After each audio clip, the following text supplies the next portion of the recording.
चैटा trade care foundation से हूँ जी। मैं इस फील्ड में 8 साल से काम कर रही हूँ, लेकिन मैं डॉक्टर मेहरा के साथ अभी 2-3 सालों से ही काम कर रही हूँ, क्योंकि इससे पहले हम लोगों ने फील्ड में बहुत ज़्यादा काम किया है। हमें लोगों के ग्रामीण क्षेत्रों में जाकर वहाँ पे मिलने से बच्चों को, बड़ों को हमें पता है कि वहाँ पे लोग कैसे हैं, कैसे रहते हैं, कैसे हम उन्हें फेस कर सकते हैं, कैसे हम उन्हें जागरूक कर सकते हैं। ये चीज़ हमने फील्ड में जाके पहले से सीख रखी है, इसीलिए हम इसी कैंप में इसके द्वारा काम कर रहे हैं।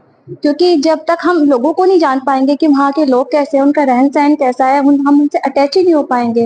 अटैचमेंट बहुत जरूरी है। वहाँ पे आप ये चीज देखें, रहन सहन किस तरह का है उनका, क्योंकि आप रहन सहन के बिना किसी भी इंसान को उसको जागरूक नहीं कर सकते। तो आपको इसके लिए पहले उनसे अटैचमेंट होना पड़ेगा, उनके रहन सहन को जानना पड़ेगा, और सबसे मेन चीज होती है यूनिटी।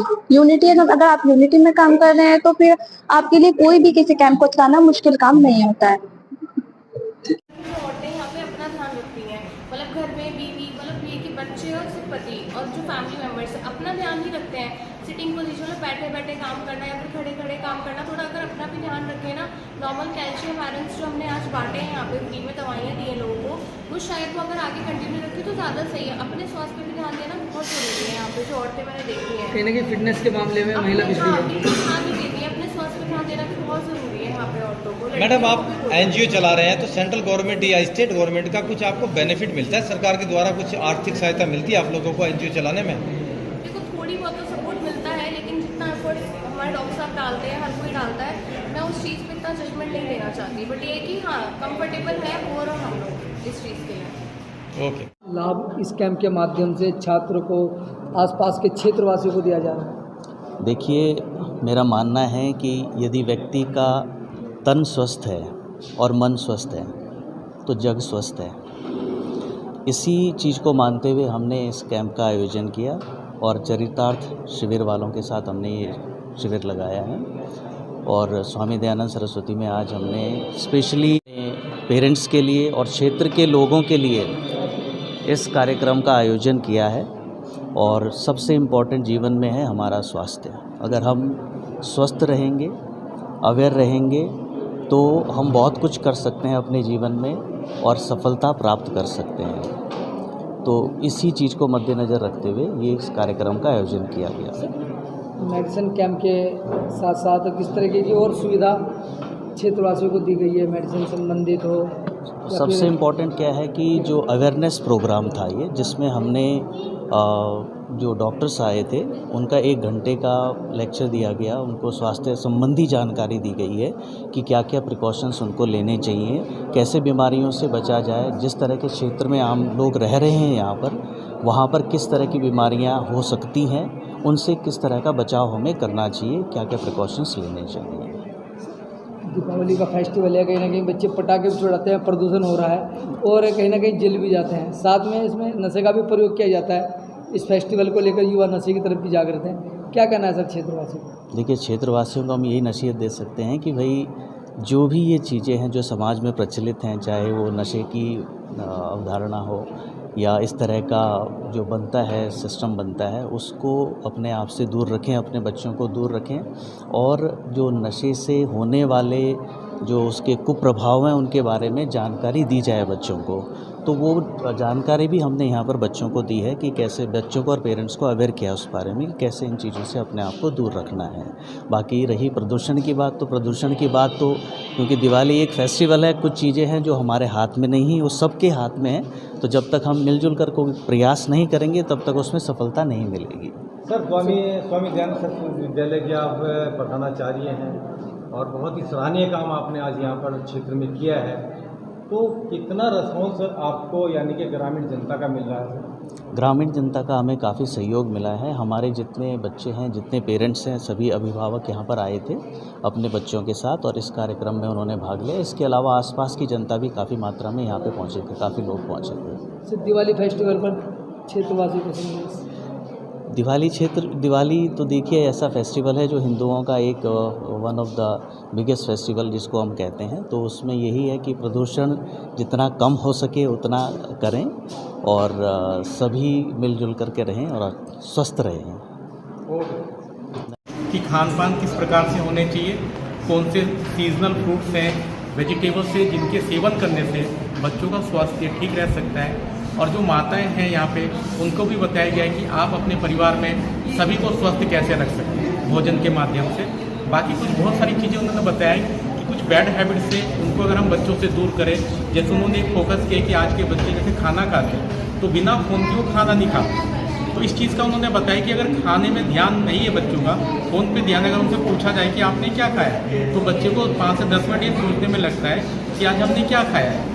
तो इन चीज़ों के बारे में बताया गया कि अवेयरनेस सभी से जगाना है। बच्चा 1-2 बार मना करेगा लेकिन धीरे धीरे उसकी हैबिट में आ जाएगी और वो फ़ोन उसका छूट जाएगा।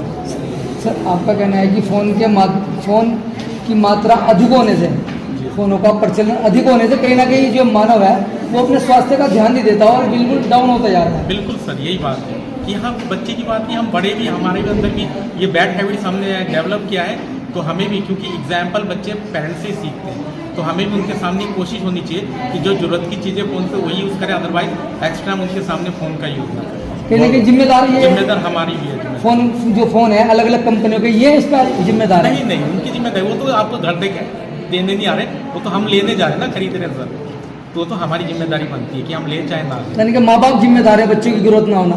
बिल्कुल सर, माँ बाप तो है ही काफ़ी हद तक। Okay, thank you. यहाँ पर लगाया जी स्वामी दयानंद सरस्वती विद्यालय में जी, तो आज यहाँ पर कैंप लगाने के बाद में कितना रिस्पॉन्स आपको मिला? देखिए, मुख्य उद्देश्य संस्था का जागरूकता के ऊपर था। लोग अपने स्वास्थ्य के प्रति जागरूक बने, भोजन संबंधी आदतों को, जो बुरी आदतें हैं उनको छोड़कर अच्छी आदतों को अडॉप्ट करें। इस संदर्भ में जागरूकता कार्यक्रम का आयोजन किया गया और अच्छा सहयोग सभी स्टाफ के द्वारा और डॉक्टर्स के द्वारा दिया गया। जनता भी बढ़ चढ़ कर इसमें प्रतिभाग किया और सभी लोग अच्छा रिस्पांस होने से, उनको अच्छी जांचें मिलने से खुश थे। जी जी सर। इस चीज के बारे में आप अवेयरनेस जी, एक जागरूक यानी कि मिशन चला रहे हैं जी डिस्ट्रिक्ट हरिद्वार में जी। कितना रिस्पांस आपको मिला जी? टिल टुडे सर, एक्चुअली सिर्फ जिला हरिद्वार ही नहीं, हमने मेन फोकस हमारा पहाड़ी जनपदों से लेकर मैदानों तक है और ज़्यादा काम कर रहे हैं हम ग्रामीण क्षेत्रों के लिए, क्योंकि ग्रामीण क्षेत्रों में स्वास्थ्य की स्थिति बहुत ही संतोषजनक नहीं है। या तो अस्पतालों में दवाइयाँ नहीं है, डॉक्टर नहीं है। अभी इसमें हमने यही सोचा है कि हम पहले लोगों को बीमारी ना पड़ने दें, उसके ऊपर जागरूकता करें। लेकिन अच्छा रिस्पॉन्स है और इसमें हम लगातार कार्य कर रहे हैं। सर, जैसा नशा बढ़ रहा है जी, बहुत ज्यादा नशा है, मतलब बच्चा नशे की तरफ भाग रहा है, तो आपके पास ऐसी दवाई जो बिल्कुल दवाई से अच्छा सबसे जरूरी सर स्वयं की सोच होती है। हम लगातार उस सोच को चेंज करने में लगे हुए हैं और गांव-गांव में हम इस जागरूकता कार्यक्रम उत्तराखंड सरकार के साथ, सरकारी विभागों के साथ, है ना, संस्थानों के साथ मिलकर नशा मुक्ति कार्यक्रम भी लगातार चलाए जा रहे हैं हमारे द्वारा। सर, नशा मुक्ति के कारण जहाँ से शुरू हो रहा है वो एक तो बड़े नशे के व्यापारी, बहुत बड़े बड़े व्यापारी और अच्छे स्तर पर बैठे हुए हैं और उनके अच्छा संरक्षण भी पीछे से दिया जा रहा है। तो वहां से चेन को खत्म करना जरूरी है और माइंड डाइवर्ट करना जरूरी है, जिसके लिए लगातार जागरूकता कार्यक्रम का आयोजन किया जा रहा है संस्था के द्वारा। चरितार्थ फाउंडेशन के द्वारा जो है आज यहाँ पर आपने स्वामी दयानंद सरस्वती विद्यालय में यहाँ पर एक आपने चेकअप का एक कैंप लगाया, तो इसका क्या उद्देश्य है और आप लोग कितने पेशेंट को आज आपने चेक किया वहाँ पर? नमस्कार, मेरा नाम दीपचंद भट्ट है। मैं चरितार्थ वेलफेयर फाउंडेशन का सदस्य हूँ। हमारी संस्था विगत 2019 से निरंतर काम करती हुई आ रही है, जिसमें हम कुपोषण, कोविड अवेयरनेस, उसके तत्पश्चात हम बहुत सारे स्कूलों में इस तरह के कैंप का आयोजन करते रहते हैं। अभी हमने आज का जो हमारा रहा यहाँ पे, लगभग हमने 200 से 250 पेशेंट लगभग, और बच्चे, पेरेंट्स, सभी को हमने जनरल अवेयरनेस के बारे में और औषधियाँ हमने आयुर्वेदिक और एलोपैथिक कुछ जनरल सप्लीमेंट प्रोवाइड किए।